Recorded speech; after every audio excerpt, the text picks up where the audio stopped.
જો મિત્રો આ બાજુ શેરડી વાયેલી છે.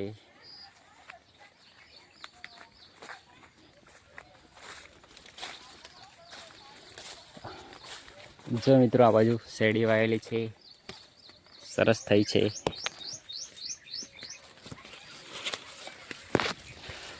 મકાઈ પણ સરસ થઈ છે.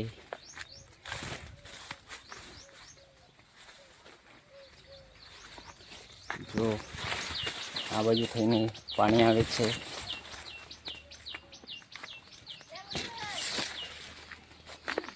મમ્મી ગયા પેલી બાજુ છે. તો મિત્રો છે ગાયો છે.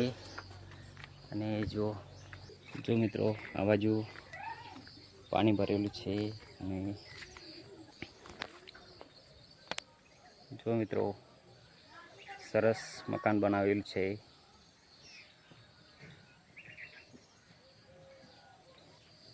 તો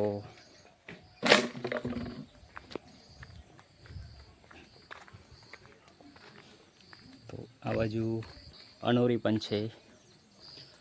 જો અનોરા પણ લાગે છે, મોટા મોટા સરસ અનોરા લાગે છે. હવે અનોરા પાકી જશે થોડા દિવસ પછી. જો મિત્રો આ બાજુ 4 જે કાપે છે તે 4 કાપીને પૂરા જ વાળી દે છે. જો તમને બતાવું, જો મિત્રો 4 કાપીને પૂરા વારેલા છે.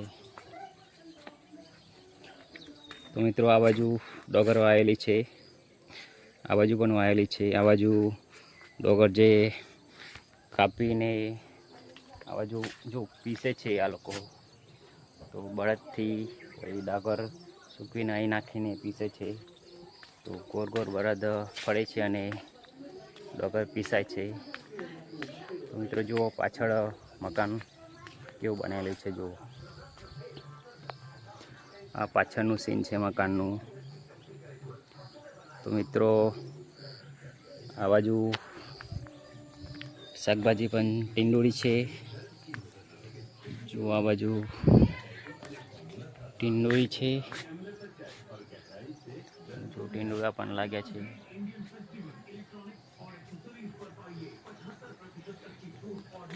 તો આ બાજુ પણ અનોરી છે.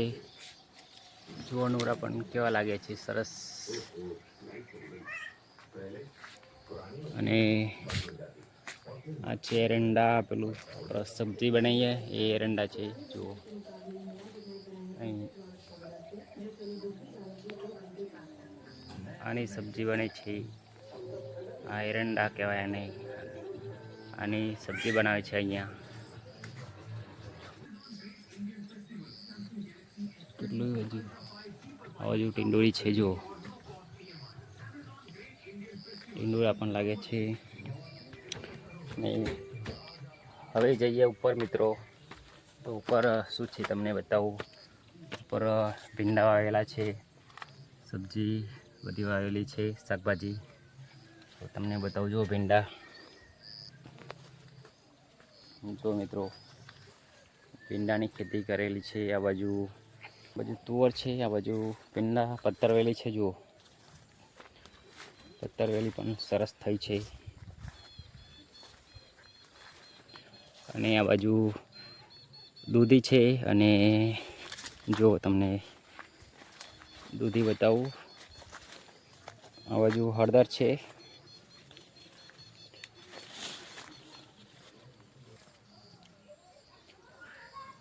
તો મિત્રો સરસ થઈ છે ખેતી. અને શાકભાજી પણ ઘરે જ વાવે છે. તો મિત્રો શાકભાજી આપણે ઘરે જ વાવી જોઈએ, કેમ કે ઘરનું ખાવાનું કંઈક અલગ જ હોય છે. અને આ જો આ છે રતાળાનો છોડ છે. જુઓ વેલો કેટલો અંદર જાય છે. તો આ છે હળદર.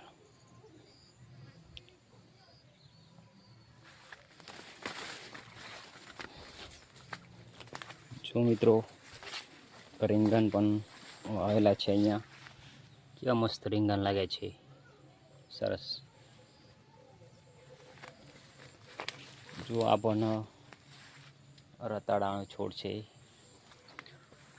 જો કેવા વેલા ઉપર ગયા છે.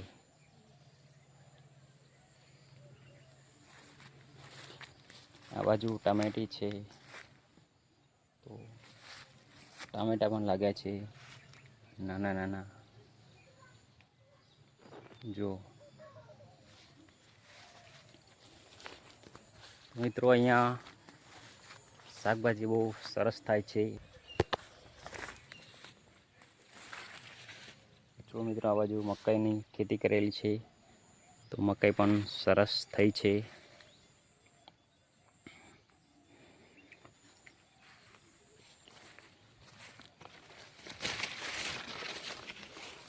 તો આ બાજુ ઉપર જઈએ, શું છે ઉપર તમને બતાવું. જો આ બાજુ લીમડી વાવેલી છે, મીઠી લીમડી, તો સબ્જીમાં નાખીએ છીએ. અને આ બાજુ પણ લીમડી છે એક, અને આ છે લીંબી. આ બાજુ અબો છે, આ બાજુ જામફળી છે, અને ઉપર જો મરચીઓ આવેલી છે.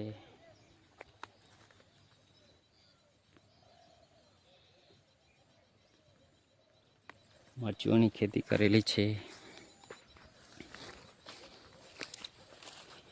તો મિત્રો સરસ બધું વાવેલું છે, અલગ અલગ ખેતી કરેલી છે.